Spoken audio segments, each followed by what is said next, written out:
संध्या समय कुड़मुड़िया स्नाक्स सहित चा गले आमर संध्या समयटा जमी जाए। नमस्कार, मो चैनल को आपण मानक स्वागत। आज मु आपण मानक पई गोटे बहुत सुंदर स्नाक्स रेसिपी नहीं कि आछि। ब्रेड पकोड़ा मात्र 5 मिनिट रे ए रेसिपीटी आपण प्रस्तुत करि परिबे आ बहुत टेस्टी। पिलाठू बड़ समस्ते याको निश्चिंत पसंद करिवे। तेबे जदि आपण मो चैनल रे नुआ तेबे प्लीज गोटे रिक्वेस्ट, मो चैनल टी को निश्चिंत सब्सक्राइब करिवे आ लाइक शेयर निश्चिंत करिवे। तेबे आसंतु ब्रेड पकोड़ा आमे प्लेन बनेबा। एथिरे बिना आलू पुर दिया आमे याको बनेबा जेमती एटा 5 मिनिट रे प्रस्तुत हो जिवो। आ सेति पई मु एठी 5 रु 6 पीस ब्रेड स्लाइस नै जाईची। प्रथमे ब्रेड स्लाइस को आमे एई भली भाबरे काटी नबा। एडी देखंतु मु ताकू 4 पीस करी काटी नउची। गोटे ब्रेड स्लाइस एमती 4 पीस हबो। आपण चाहिले 2 पीस मध्ये काटी परिबे। आउ तार चारिपट जो बॉर्डर अछि सेटा चाहिले आपण काटी की बाहर करिवे। मु एठी काटिनी, मु सेमती बनौची। एडी देखंतु मु एई भली भाबरे गोटे स्लाइस को 4 पीस करी काटी दउची। आउ एटा कले आपणकर बहुत गुडे ब्रेड पकोड़ा हे परिबो। आउ छोट छोट ब्रेड पकोड़ा हेले छोट पिला मानन को खाइबा को मध्य बहुत भल लागिबो।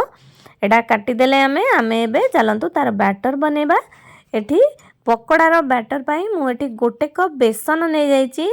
आमे एथिरे एबे लूण दे देबा गोटे चम्मच, हळदी पाउडर दे देबा एथिरे 1/4 चम्मच, लंका गुंड गोटे चम्मच दबा, गोटे चम्मच दे देबा धनिया पाउडर, आउ गोटे चम्मच कसूरी मेथी दे देबा एथिरे। तार बहुत सुंदर फ्लेवर आसीबो।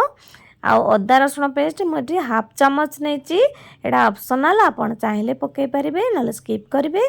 आउ किछि कटा धनिया पत्र, किछि कटा स्प्रिंग ओनियन आउ कंचा लंका नेची। आउ गोटे चम्मच चाट मसला आ लास्ट रे बस 1/2 चम्मच रिफाइन ऑयल देबे। तेल देले हमर पकोड़ा बहुत क्रिस्पी हबो।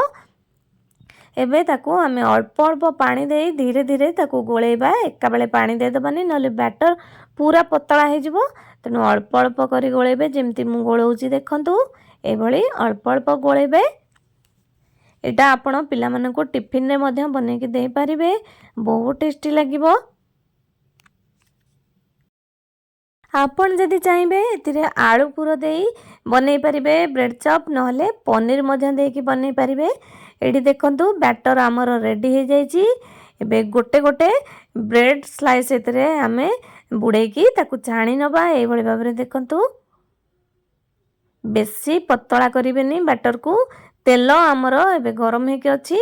एबे आमे एतरे पकेबा ब्रेड स्लाइस को।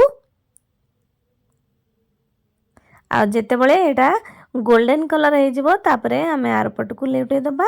मात्र 5 मिनिट रे आपण आको प्रस्तुत करिवे, बहुत टेस्टी।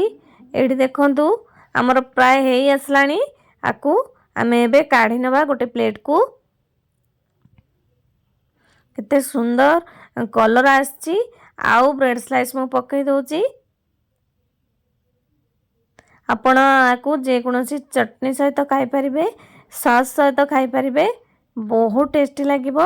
एई भली सेम प्रोसेस रे सबु ब्रेड पकोड़ा को आमे बनै नबा। एबे आको मु प्लेट को काढी नेउची। एबे प्रस्तुत हो जाईची हमर मुसमुसिया ब्रेड पकोड़ा। आशा करूची रेसिपीटी निश्चिंत पसंद आसीबो।